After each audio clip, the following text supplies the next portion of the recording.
It's so high end. It's really good. Excellent. So cow's milk for cows only. Cow's milk for cows only. That seems reasonable and natural. But in reality, people do not do it this way, unfortunately. So this is a factory farm, obviously.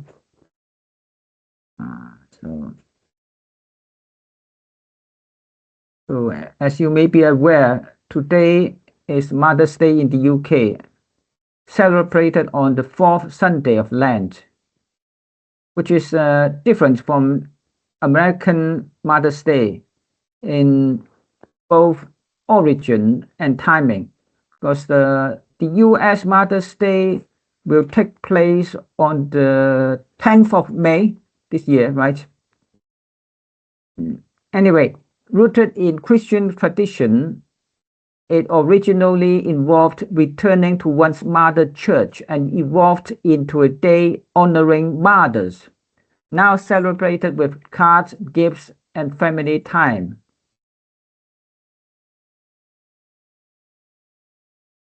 The Bible offers many verses affirming maternal love, such as Isaiah 49:15 and 66:13, where God compares divine compassion to maternal love. For example, can a woman show no compassion for the child of her womb? Even these may forget, yet I will not forget you. Isaiah 49:15.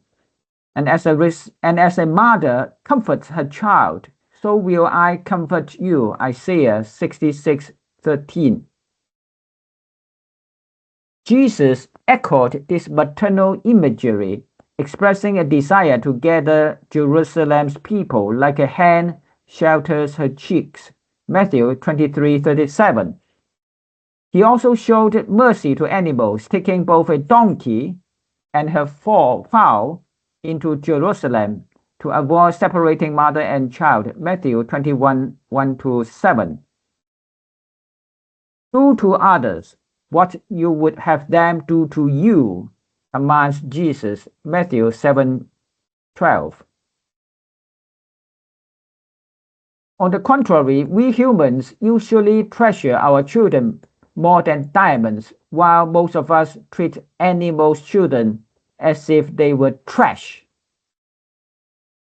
For example, as mentioned last week, to maintain constant milk production, dairy cows are typically subjected to annual forcible artificial insemination, which constitutes the sexual violation of the female body.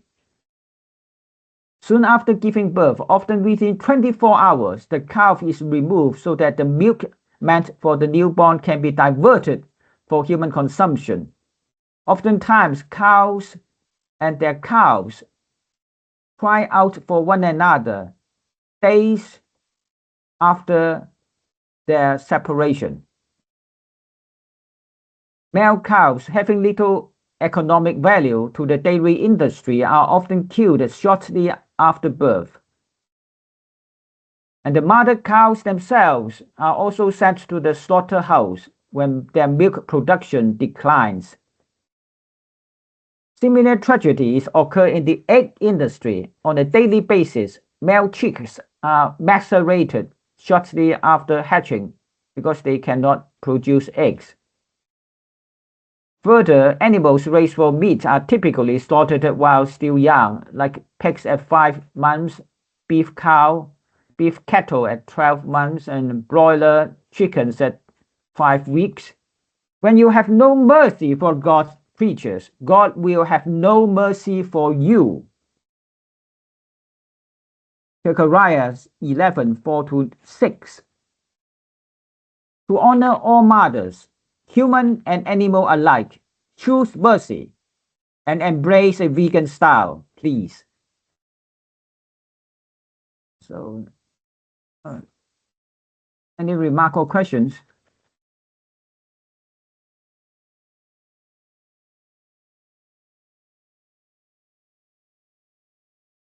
If not, we will return to our old friend Paul. As aforementioned, around 50 AD, there was a dispute between Paul's church and the Jerusalem church regarding whether Gentile Christians were required to undergo circumcision. As a result, Paul appeared before the Jerusalem council, headed by Jesus' brother, James the Just, who was assisted by Peter and John. So you see Paul appearing before the Jerusalem council.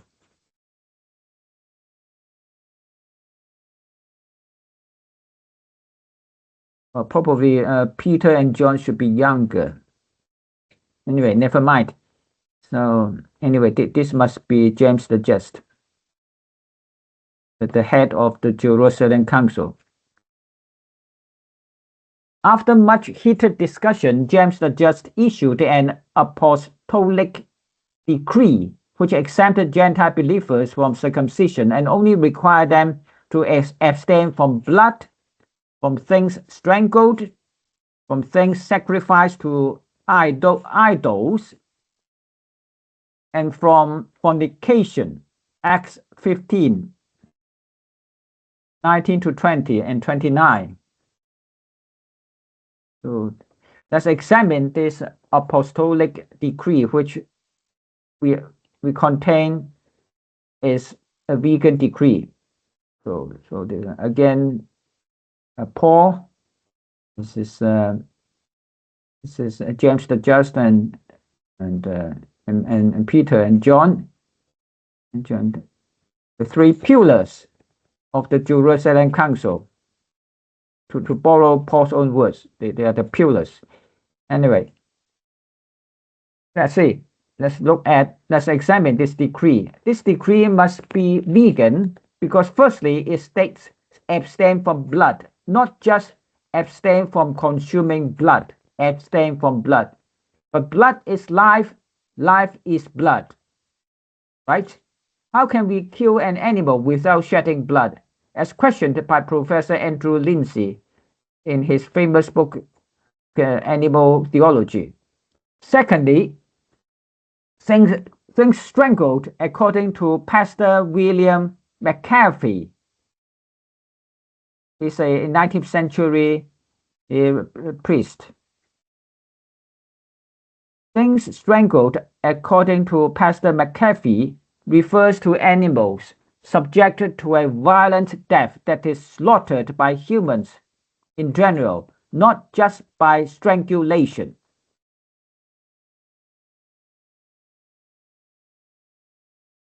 Furthermore, pniktos, the Greek word for things strangled, could also mean a certain way of cooking meat in a rich sauce, according to Strong's Concordance.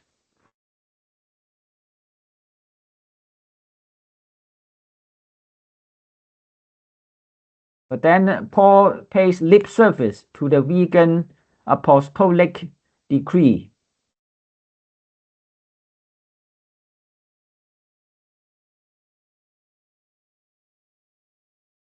Since the Jerusalem Council was still the center of Christianity in 50 AD, and Paul's group was merely a peripheral organization, Paul paid lip service to the decree in a diplomatic way. On the one hand, he diplomatically stated that if eating meat would cause others to stumble, he would rather not eat it.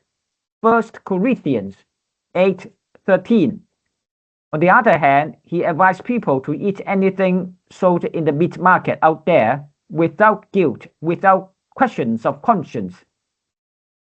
1 Corinthians 10:25. Meat here includes but is not limited to animal flesh sacrificed to idols. That is to say, Paul renounces not only the kosher law, but also Christian veganism itself, according to Keith Akers' book, The Lost Religion of Jesus. It was not until 56 AD, when his group had grown considerably in size and power, that Paul revealed his true anti-vegan and anti-Jewish Christianity stance. For example, Galatians 2:11 to 14 and 2 Corinthians 11:4 to 5. We will examine this later. And Romans 12:1 to 2 and Romans 12:19 to 21.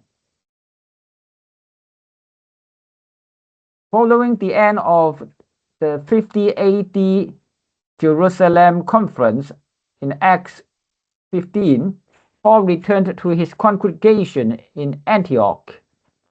So, before we go to Antioch, any questions about this apostolic decree issued by James the Just in 50 AD?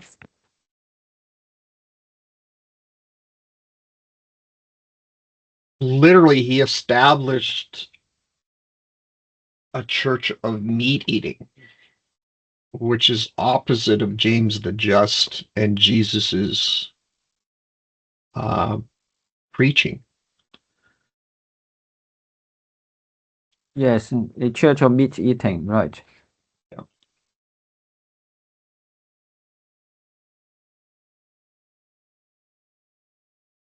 So this is a very important decree, but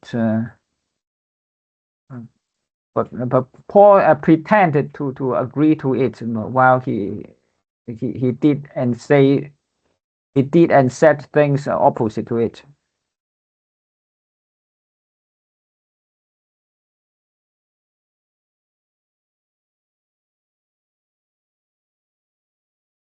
Anyway, following the end of the Jerusalem conference in 50 AD, Paul returned to his congregation in Antioch. In Acts 15:30 to 35. Soon afterwards, Peter came to visit and joined them for dinner. Galatians 2:11 to 12.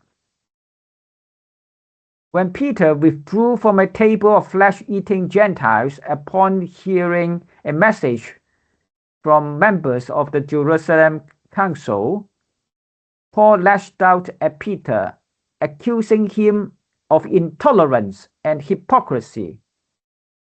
Galatians 2:13 to 14. Paul yells at Peter for leaving a table of meat eaters.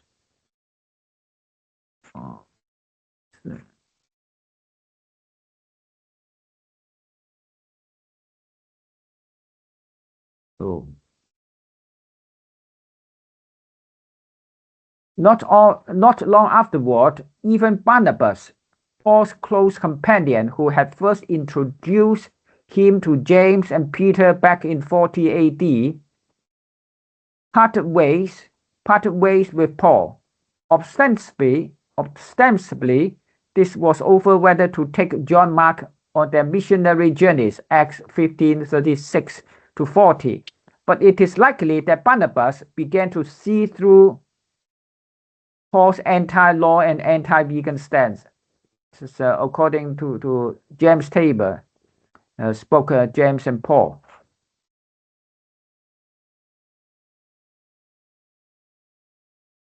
It is not until roughly 56 AD, with his letters to the Galatians, Corinthians, and Romans, that Paul began to publicly express the full implications of his hostile attitude towards Moses' law and the veganism of Jewish Christianity.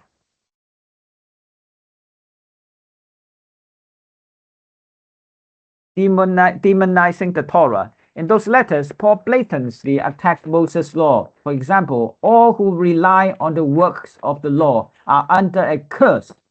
Galatians 3:10. Having abolished in his flesh the enmity, that is, the law of commandments contained in ordinances, so as to create in himself one new man.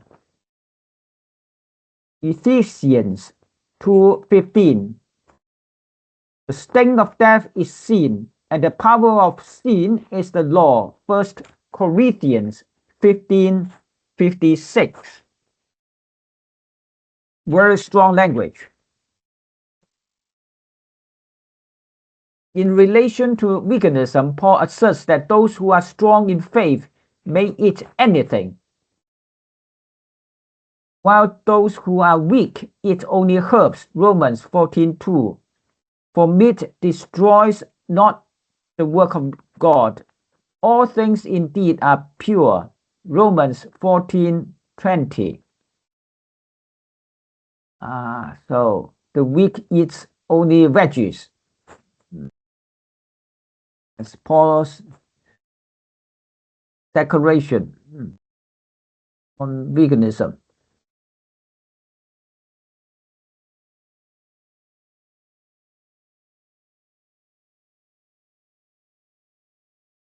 In those letters, Paul, of course, does not hesitate to lash out at Jesus' 12 apostles, who, emulating Jesus, staunchly uphold Moses' law and veganism.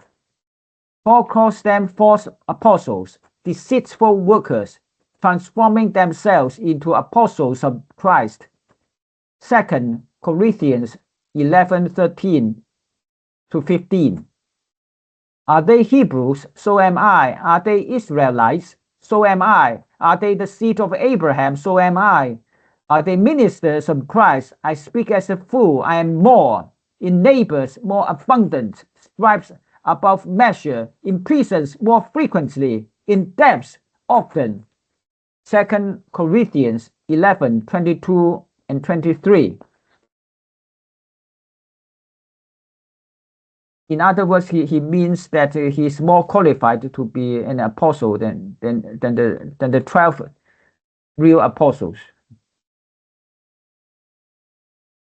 I have become a fool in boasting. In nothing was I behind the most eminent apostles, though I am nothing. Truly the signs of an apostle were accomplished among you with all perseverance, in signs and wonders and mighty deeds. 2 Corinthians 12:11-12. Here Paul asserts seemingly humbly, but actually unashamedly, arrogantly. That's a satire against the 12 apostles. An irony, if you like.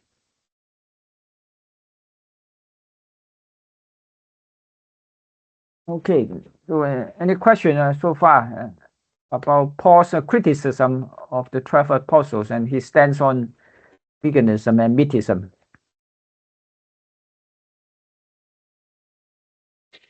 If Jesus, not if, sorry, wrong word. The prophecy of Jesus was foretold. It happened. Jesus spoke from a vegan perspective.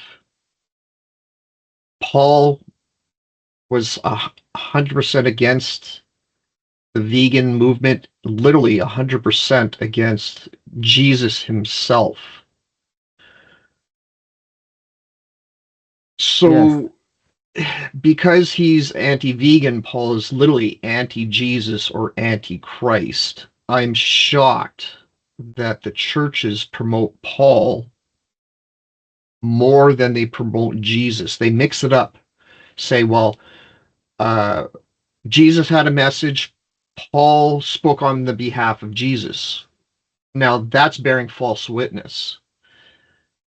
Would that be safe to say?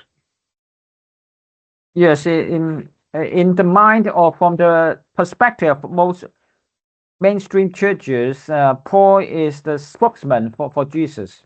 Yes, so and he is more important than all the other apostles, all the 12 apostles. From the angle of most mainstream churches. But of course, we have seen that Paul preaches different things than Jesus.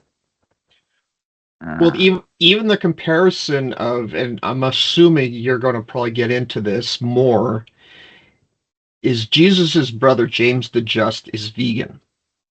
Yes, And he goes into that, Jerusalem, not the Pharisees. The Pharisees was different from James the Just and the Jerusalem Council.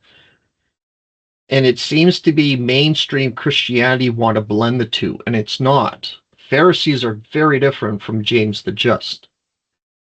And I don't know how Paul was able to get social opinion to overpower, manipulate politics. Probably, I don't know, this session or future sessions, you'll probably define the two more. I'm shocked that James, if I lived back in Jesus's time and I saw Paul and James go at it, I would put James the Just more credible than Paul the Antichrist. Yes, well said, David. Well, of course, in the last session, we already examined the veganism of James the Just. And talking about Pharisees, James the Just, of course, is not a Pharisee, but Paul is a Pharisee, as admitted by himself. He has never quitted the group of Pharisees. He has always been a Pharisee. So, and he's open about it anyway. And of course, history is written by the victors. Yep. And in this case, by the Roman Empire and by the mainstream church, endorsed by the Roman Empire. So as a result, James the Just has been marginalized.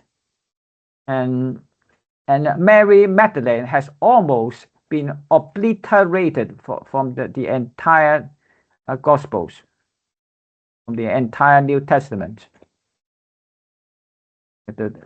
Mary Magdalene, as the close-up companion of Jesus, has been almost obliterated from history.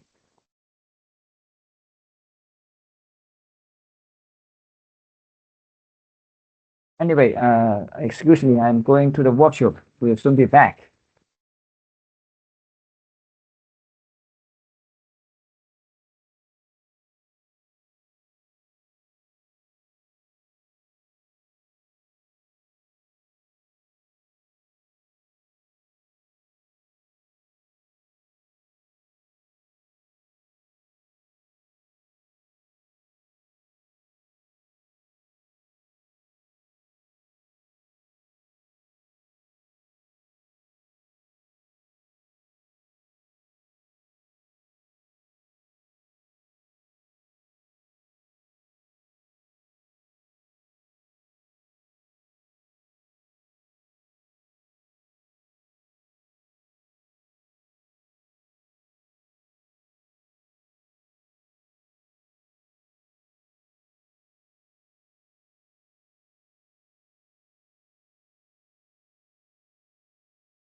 All right.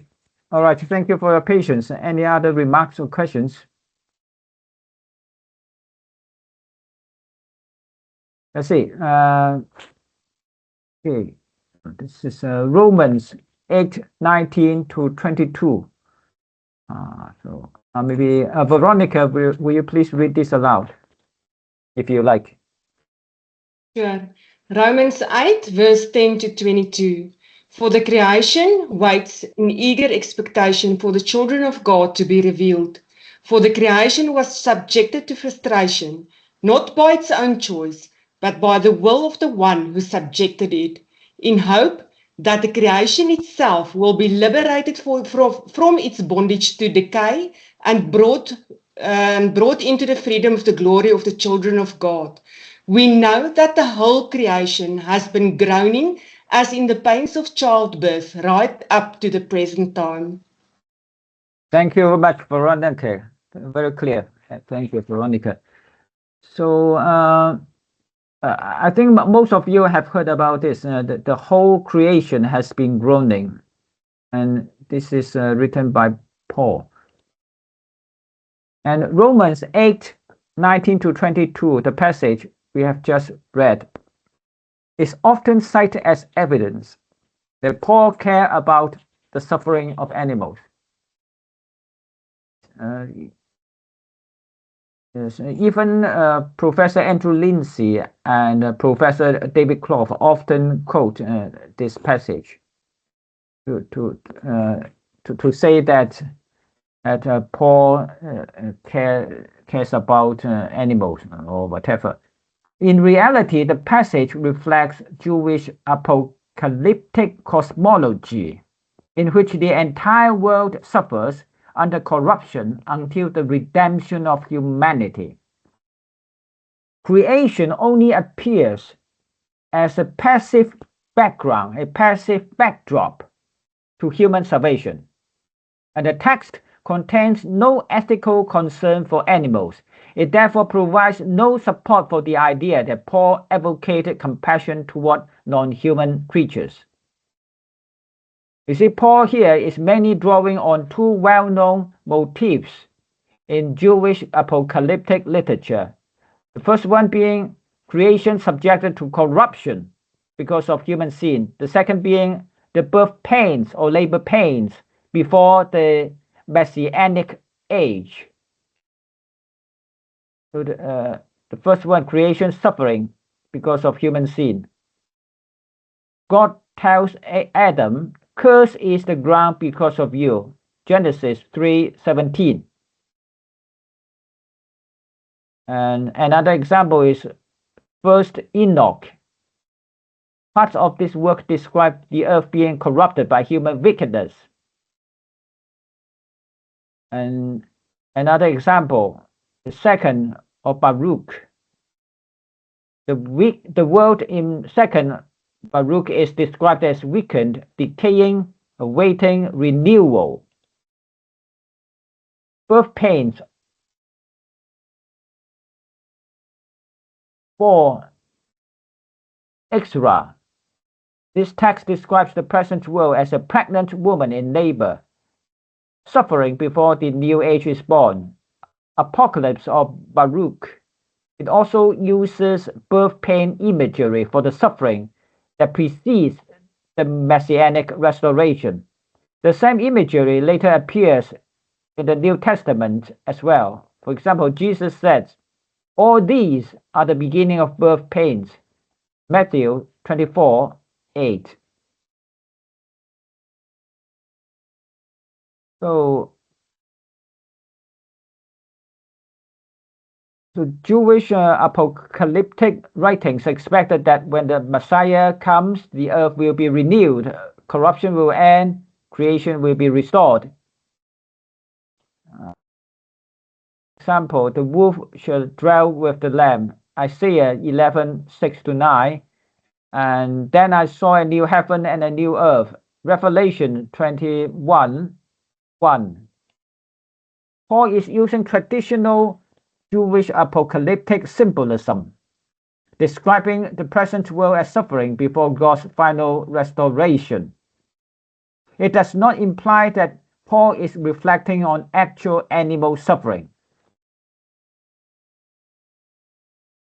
So Paul is describing the present world as suffering and corruptible, plus the future redemption when God restores things. This is cosmic imagery, not necessarily a moral concern about animals. So the focus remains theological and cosmic, not ethical. So any question about this passage? This passage is often quoted by vegan Christians. You see?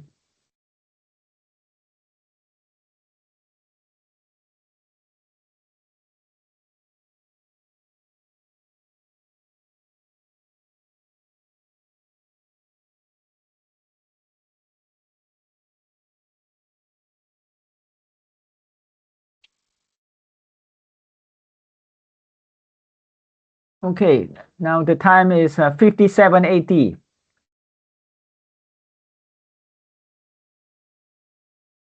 Before the vegan Jerusalem Council for the last time, when news about Paul's problematic anti-law preaching finally reached the ears of the Jerusalem apostles, they summoned him again to the Jerusalem Council, Acts 21:21. Paul went there for the last time, but in front of the elders, he presented no explanation.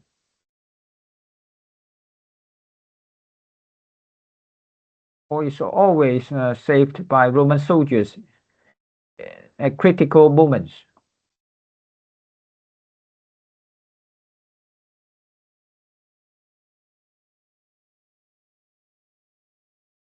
Rome guards its apostle. The Jerusalem apostles again tolerantly let Paul off. They just reiterate the former minimum requirements or restrictions to be placed on the Gentiles: no food offered to idols, no blood, no strangled animals, no fornication, and requested Paul to take part in a purification ceremony, which Paul diplomatically complied. Acts 21:26. Apparently, Paul pretended to follow instructions without actually executing them. His cunning strategy, in his own words, being, to the Jews, I became like a Jew to win the Jews. To those under the law, I became like one under the law, though I myself am not under the law, so as to win those under the law. To those not having the law, I became like one not having the law, so as to win those not having the law. 1 Corinthians 9:19-22. Yes, as we mentioned last time in the last session, Paul was a chameleon, so to speak. When Paul was visiting the temple, some Jews accused him of defiling it by bringing Gentiles into it without permission and of teaching against Jewish law. Acts 21:28. The angry crowd began to beat up Paul with the intent to kill him. At this moment, Roman soldiers quickly intervened and arrested Paul, effectively saving him from being lynched by the mob.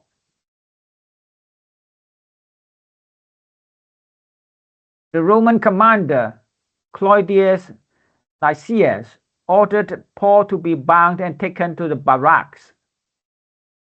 Paul used this opportunity to ask for permission to address the crowd in his defense. This defense was granted, and in Acts 22, Paul spoke to the crowd, recounting his background and visionary conversion by an apparition of Jesus.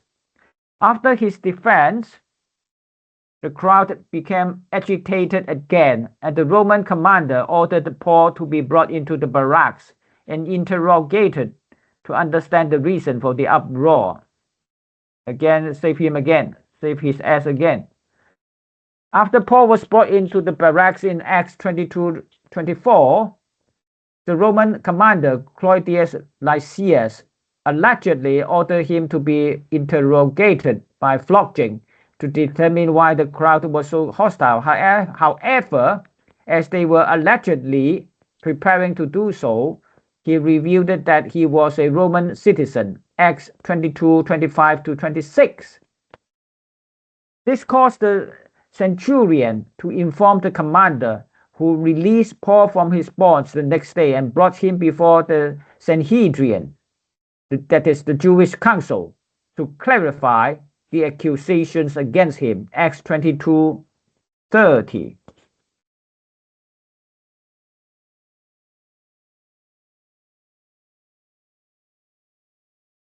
When Paul was brought between the Sanhedrin in Acts 23, he declared himself to be a Pharisee.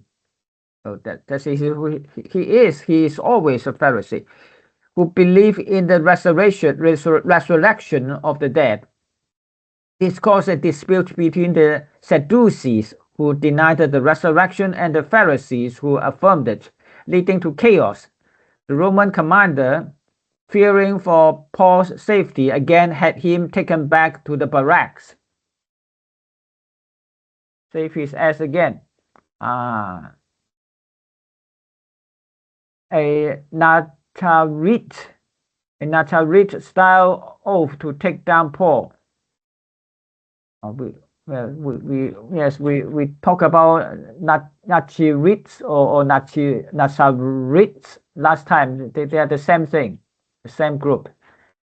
Later, more than 40 Jews took a Nazarite style oath, saying that they would never eat or drink again until they had killed Paul. Acts 23:12. This oath taking was even repeated 3 times.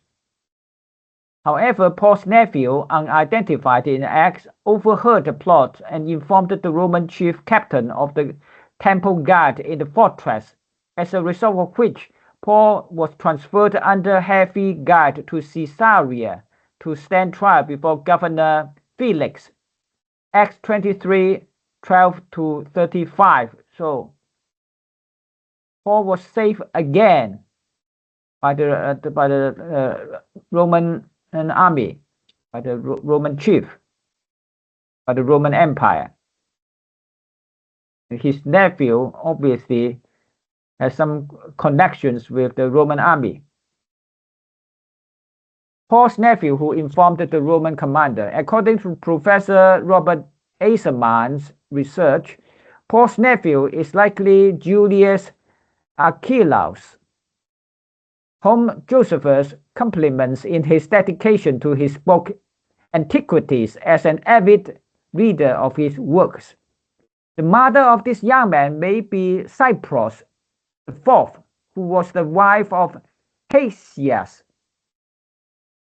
the temple treasurer, and the sister of Saulus, or Saul, or Paul, and Costobarus. Complicated family tree. So Julius Archelaus was briefly married to the Herodian princess Mary Ann III, who was the third sister of King Agrippa II. Remember, Paul was a relative of King Agrippa, and he was a Herodian. So this woman, this Julius Archelaus, later divorced him. Divorced this Herodian princess, likely in favor of Demetrius, the wealthy Alabash of Alexandria, according to Robert Eisenman.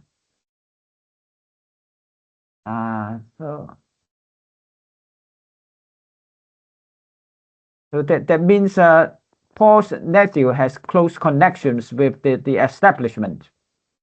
And according to Acts 23:23, Paul was escorted to Caesarea under the protection of a significant military contingent consisting of 200 soldiers, 70 horsemen, and 200 spearmen. This operation was organized by 2 centurions, again at the request of Claudius Lysias, the commander in Jerusalem. So altogether, he's escorted by 470 Roman soldiers to Caesarea.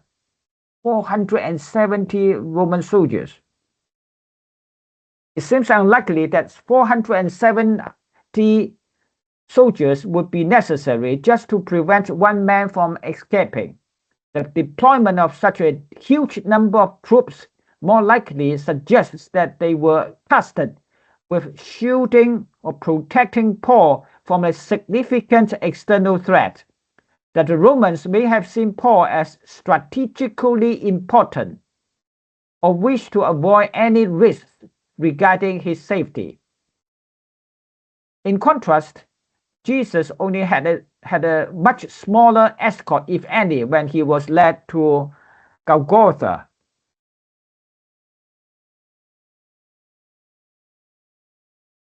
After his arrest in Jerusalem, Paul was transferred to Caesarea for his protection and to be tried before the Roman governors.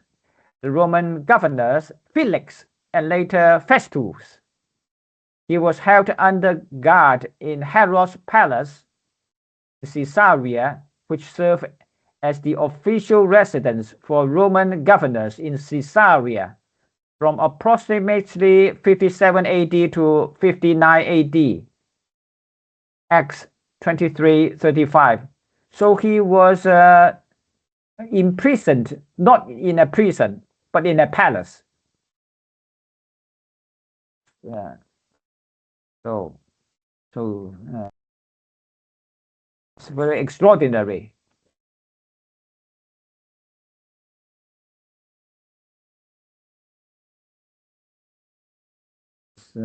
So this Paul, the governor Festus, Bernice, the femme fatale Bernice, and King Agrippa II. Bernice is King Agrippa II's sister. In Paul's situation, instead of facing crucifixion, he spent 2 years in custody, in so-called custody, at King Herod's palace in Caesarea. During this time, he was permitted to receive visitors, according to Acts 23:35 and Acts 24:23, which likely allowed him to continue spreading the dangerous message that had supposedly led to Jesus' execution. During those 2 years, what did Paul do? Paul regularly conferred at length with the Roman authorities, initially with Roman governor Felix and his wife Drusilla, and later with King Agrippa II, Bernice, and Roman governor Festus, as he had with Felix and Drusilla earlier. Felix used indiscriminate mass crucifixions to deal with widespread Jewish resistance and guerrilla warfare, because he's a very cruel governor. With his close contacts in Nero's own household in Rome, he paved the way for Paul's appeal to Caesar.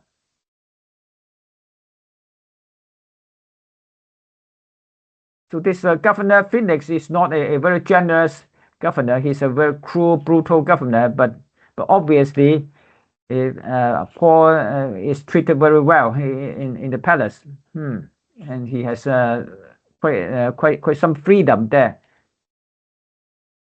As a Herodian, Saul or Paul was related to King Agrippa II, as well as to Bernice and Drusilla, the daughters of King Agrippa I. Agrippa II, together with the high priest Annalus, whom he appointed, was responsible for the execution of James by stoning in 62 AD. Agrippa II also played a role in inviting Cestius Roman troops into the city of Jerusalem to suppress the uprising in 66 AD.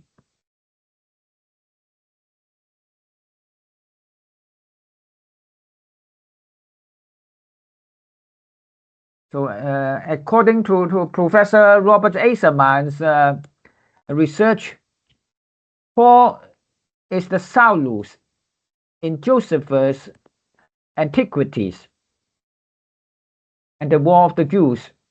Paul is the Saulus who invites Roman troops to suppress the Jerusalem revolt.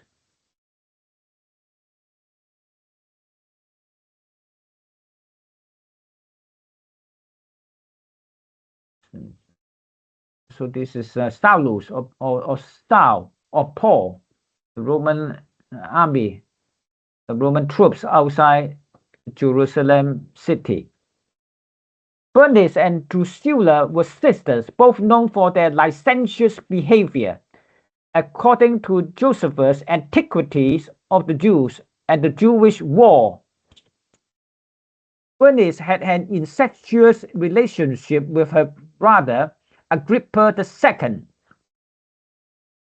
She later became the mistress of Titus, who, following the orders of his father, that is the Roman Emperor Vespasian ultimately destroyed Jerusalem in 70 AD. The Emperor Vespasian is the emperor succeeding Nero. It is doubtful that the depiction in Acts accurately portrays the nature of these discussions between Paul and the governor and the king and their wives. As suggested by Robert Aserman, the many meetings Paul had with Felix over the 2-year period mentioned in Acts 24 were likely more akin to intelligence briefings than the theological or religious discussions portrayed in Acts. If this is the case, then Paul also has a role to play in the plot to exterminate James the Just, which would not be astonishing in consideration of Paul's multiple disparities with him, the way of his recurrent discomfiture by James, and his confessed earlier eradication of such messianic heads. That is his confessed earlier persecution of the vegan Christians, like 1 Corinthians 15:9 and Galatians 1:13. Paul would have identified James as the leader of the opposition alliance in Jerusalem. And according to Professor Aserman's interpretation, James the Just, Paul, and Alandus are respectively represented by the righteous teacher, the liar, and the wicked priest at Qumran, or the Dead Sea Scrolls. You see, in the Dead Sea Scrolls, there are 3 major characters: the righteous teacher, the liar, and the wicked priest. The liar and the wicked priest conspired to kill the righteous teacher. Naturally, Acts of the Apostles, as it's typical, turned this around into a scheme by the zealous and the high priest to ruin Paul. So they reversed the black and the white. All right, after 2 years in Caesarea, so far, any question about Paul's stay in the palace of Herod?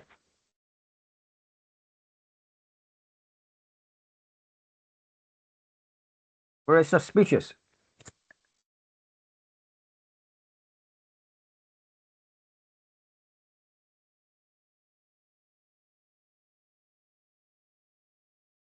Moving to Rome. After 2 years in Caesarea, when the Jews asked Governor Festus and King Agrippa to hand over Paul for them to convict him, Acts 25:3, Paul instead insisted on being sent to Rome to appeal to Caesar, Acts 25:11.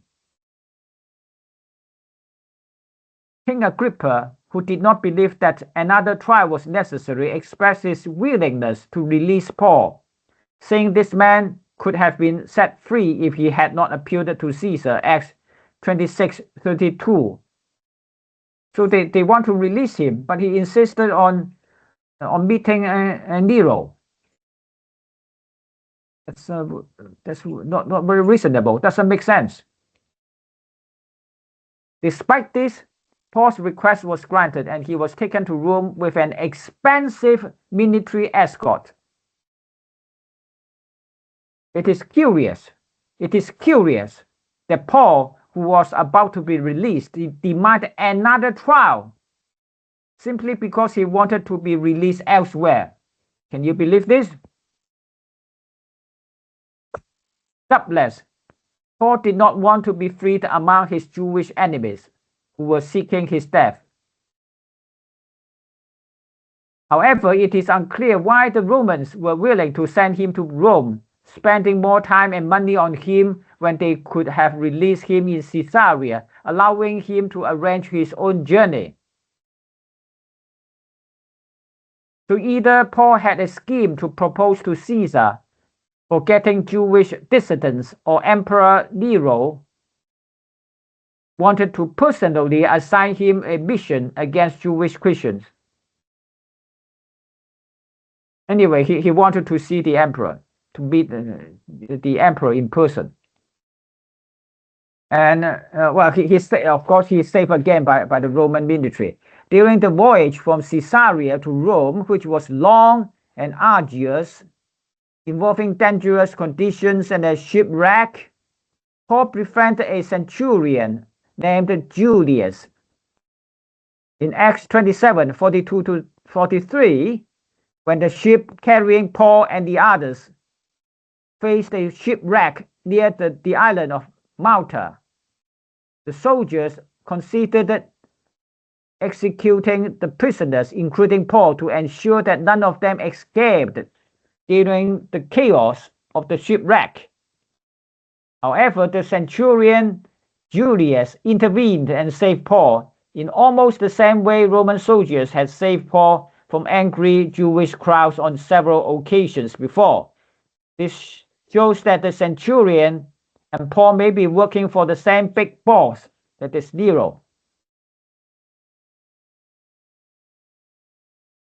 Any questions and remarks so far?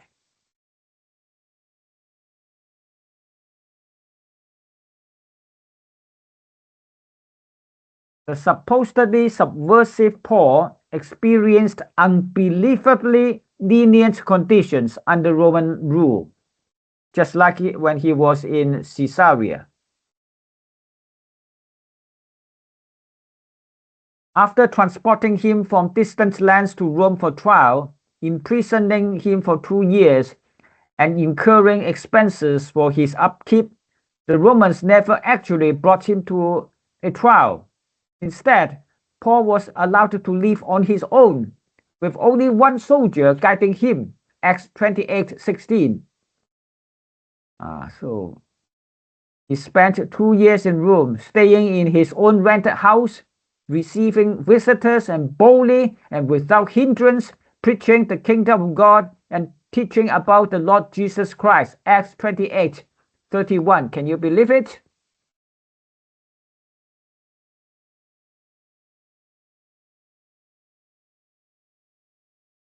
Or kowtowing to Nero.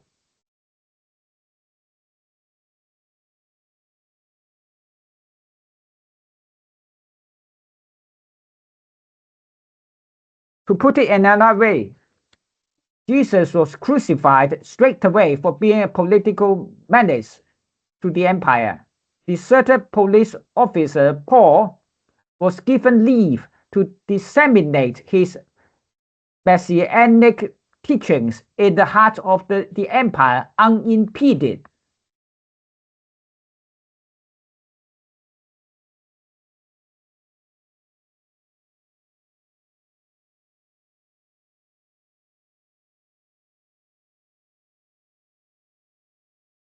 Connections with Nero's household. In his letter to the Philippians, specifically in Philippians 4:22, Paul said, "All God's people here send you greetings, especially those who belong to Caesar's household."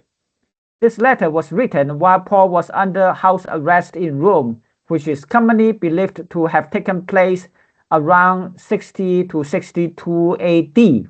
This reveals that Paul was in close connection with members of the Caesar's household.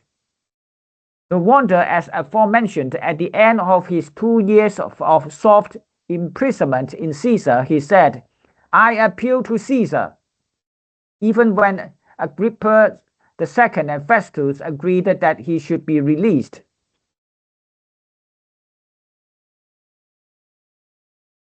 The Acts of the Apostles ends in 62 AD, with Paul still under house arrest in Rome. Acts 28:30 to 31, without mentioning his death.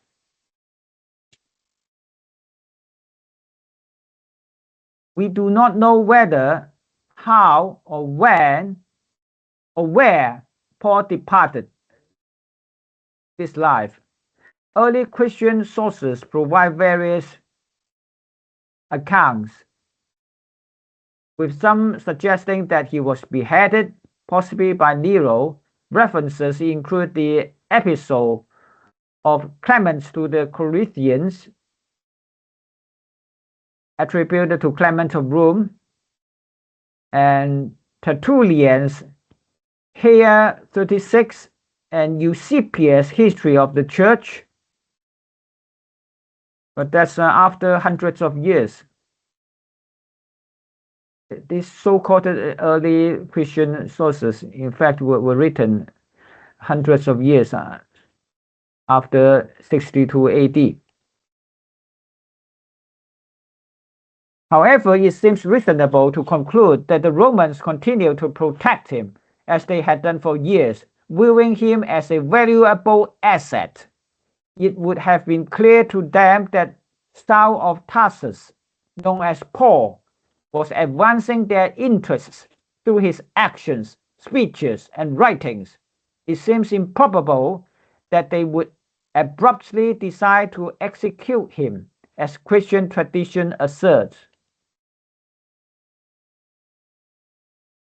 After all, why would the Romans kill one of their own citizens, a member of the Jerusalem secret police, who A, urge everybody to be totally submissive citizens, pay their taxes to Roman authorities, and not resist persecution?